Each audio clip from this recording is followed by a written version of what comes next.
Begini ya, itu kan terkait dengan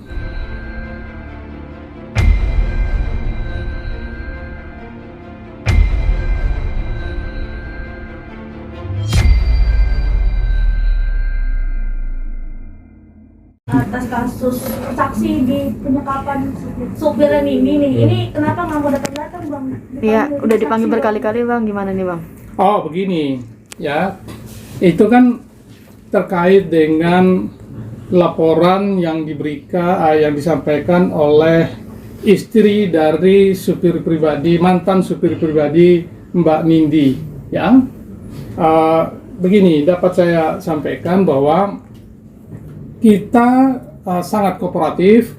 Mbak Nindi dipanggil, sudah panggilan pertama, tidak sempat datang oleh karena hari itu menjelang Hari Raya Idul Adha sehingga ada acara keluarga, dan kuasa hukum Pak Vino mendatangi pihak penyidik untuk menyampaikan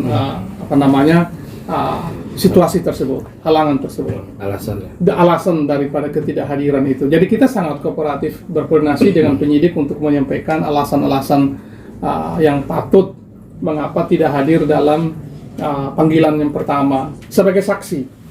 Lalu panggilan kedua Senin berikutnya juga tidak berkesempatan hadir oleh karena, dan itu pun kita komunikasikan dengan pihak penyidik, oleh karena terdapat fakta bahwa sejak adanya laporan terhadap Nikita Mirzani di Polres Serang Kota, sejak saat itu tekanan intimidasi dan teror terhadap Mbak Nindi juga meningkat, termasuk menjelang deadline dari pemenuhan panggilan yang kedua tersebut. Ada pihak-pihak tertentu yang menelpon dengan menggunakan kata-kata yang sifatnya intimidatif dan cenderung melecehkan, dan ada juga fakta di mana ada pihak tertentu yang membuntuti bahkan menongkrongi di sekitaran kediaman Mbak Nindi selama 4 hari berturut-turut, sehingga menimbulkan ketakutan, ketidaknyamanan bagi Mbak Nindi. Atas dasar tersebut kemudian demi pertimbangan keamanan diputuskan untuk tidak dulu memenuhi panggilan tersebut. Namun demikian, perlu kami tegaskan bahwa kami terus berkoordinasi dengan pihak penyidik Polres Jakarta Selatan sehingga proses pemeriksaan dapat berjalan dengan baik. Secara prinsip kita kooperatif untuk pemeriksaan tersebut. Tapi panggilan ketiga juga dibilang mangkir Bang. Nah, itu belum ada, kita terima panggilan. Itu kita belum menerima panggilannya sama sekali ya. Akan dijemput paksa atau seperti apa tanggapannya Bang? Maksudnya polisi bakal jemput paksa? Iya, ada ultimatum gitu Bang, ada ultimatum gitu Bang. Keberadaan Nindi sama Dita Bang. Enggak, Dibilang DPO Bang. tidak ada itu status. Sangka aja belum kok jadi DPO. Orang saksi kok jadi DPO itu dari mana ceritanya? Dicari Bang, dicari Bang. Dicari dari pihak Polres ya Bang. Kalau dicari itu biasa aja, tapi bukan masuk dalam DPO. Iya kan? Pencekalan itu Bang. Tidak ada juga pencekalan, tidak ada DPO. Oh, berarti kalau dicari bukan DPO Bang ya? Bukan. Tapi tetap dicari ya? Orang mencari saja kan bisa. Tapi masuk dalam daftar pencarian orang itu ada tata cara, ada prosedurnya tersendiri, bukan begitu caranya. Tapi sebenarnya keberadaannya di mana Bang? Kok ngumpet-ngumpet mulu? Tidak ada yang ngumpet. Kita sudah menyampaikan secara komunikatif kepada pihak Polres, penyidik Jakarta Selatan, dan kita sedang terus melakukan komunikasi dan koordinasi agar proses pemberkasan pemeriksaan dapat dilangsungkan dengan baik. Karena pemanggilan bertanya Bang, karena selama kasus ini bergulir nggak ada kelihatan gitu, bahkan memberikan keterangan pun tidak. Kan sudah ada kuasa hukumnya. Apa masalahnya? Bang, kalau Nindi merasa ada ancaman, itu kan ancaman Bang ya, teror segala macam. Kenapa nggak ke lembaga perlindungan saksi hukum? Kita sedang mempertimbangkan itu untuk ke LPSK, dan juga mempertimbangkan itu ke Komnas Perempuan dan Anak. Kalau ada pemanggilan lagi dari yang ketiga mungkin kalau belum diterima, sekarang besok diterima akan hadir? Kita akan kooperatif ya. Kooperatif dalam artian akan hadir Nindinya atau seperti apa hadir. Bang? Iya, kita kooperatif artinya kita memenuhi panggilan penyidik. Kapan Bang? Kita belum tahu.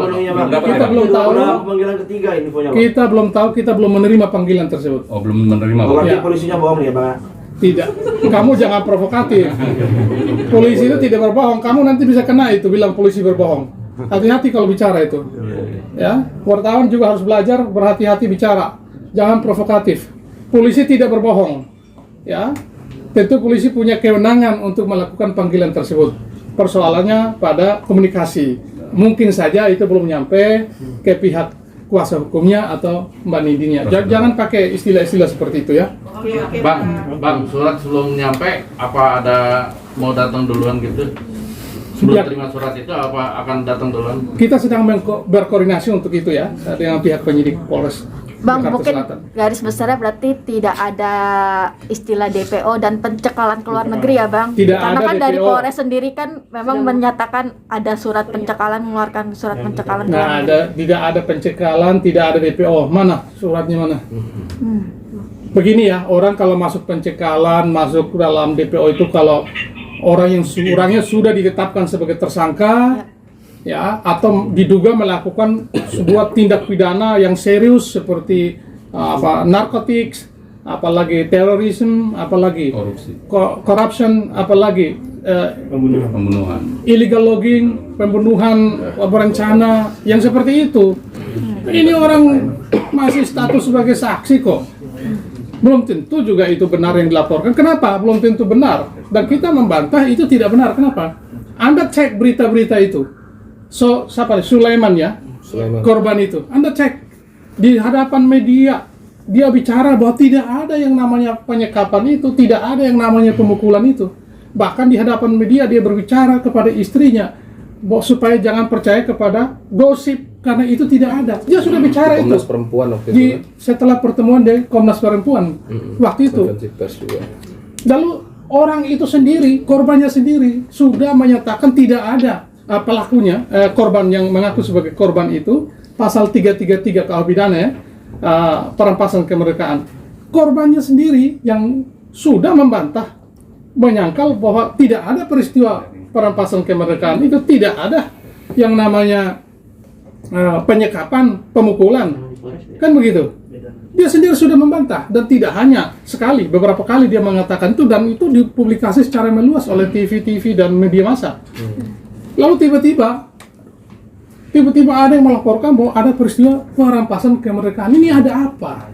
Sehingga kita menduga ada pihak-pihak tertentu yang mencoba menunggangi kasus ini untuk kemudian dimaksudkan sebagai mendegradasi eksistensi atau martabat dari Mbak Nindya dan Mas Dito. Itu saja.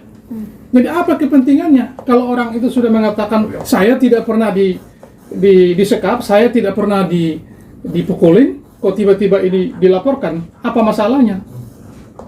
Bang, izin Bang, tapi pada saat Sulaiman dikasih keterangan di Polda itu pemeriksaan awal Juli itu dia sempat ngomong Bang, kalau dia juga dipukul sampai di Polres sampai dia ada kepalanya atau Mana visumnya? Kamu bisa tunjukkan visumnya mana? keterangan dari Keterangan dari Nah, Orang kalau begitu saya juga bisa. Saya bisa ngaku-ngaku aja, saya kehilangan ingatan saya karena dipukul oleh seseorang. Peristiwanya tahun lalu. Bisa nggak dibuktikan itu? Hah? Tapi Bang, kenapa Mbak Nindi nggak mau respon ya sampai saat ini? Buat klarifikasi lah intinya begitu. Ya, sudah diberikan kepada kuasa hukumnya. Kami juga kuasa hukumnya Mbak Nindi, jadi tidak ada masalah dengan itu. Pasang ya Bang. Jadi selama belum ada barbuk seperti visum itu masih membantah adanya. Kita bicara ini hukum. Anda menuduh orang melakukan sebuah tindak pidana kejahatan, tentu harus ada buktinya. Anda mengaku bahwa Anda tulalit, Anda tidak bisa berpikir oleh karena penyekapan itu. Bagaimana cara membuktikannya? Saya mau tanya. Peristiwa itu sudah terjadi pada bulan, kalau tidak salah, Februari tahun yang lalu, kalau saya tidak salah. 2021, 1 tahun sebelumnya. Bagaimana Anda bisa membuktikan itu? Coba, ayo, saya tantang nih. Gimana cara membuktikannya? Bahwa peristiwa dia tulalit lalu lupa ingatan atau sering tidak berpikir jernih itu karena peristiwa itu. Bagaimana cara membuktikannya? Apakah ada visum yang menyatakan seperti itu? Jadi jangan juga menuduh tanpa dasar, tanpa bukti. Karena itu juga berbahaya. Bisa menjadi ancaman tersendiri, pidana tersendiri, mencemarkan nama baik orang lain. Begitu ya? Bang, sekedar penegasan aja Bang, artinya ketidakhadiran Mbak Nindi dan Pak Dito itu bukan berarti menghindar dari pelaporan bang ya. Kita Tapi tidak memang- menghindar, hanya alasannya tadi kita udah Alasan tadi ya. sampaikan tadi ya. Oke. Bang, sedikit, Bang, boleh satu lagi tambahan? Soal keterlibatan Dito sendiri dalam dugaan penyekapan dan pemukulan, ada klarifikasi nggak Bang? Tadi kan kita udah sampaikan tidak melakukan tindak pidana penyekapan sebagaimana yang dituduhkan. Oke, Bang. Jelas ya? Clear? Clear semuanya?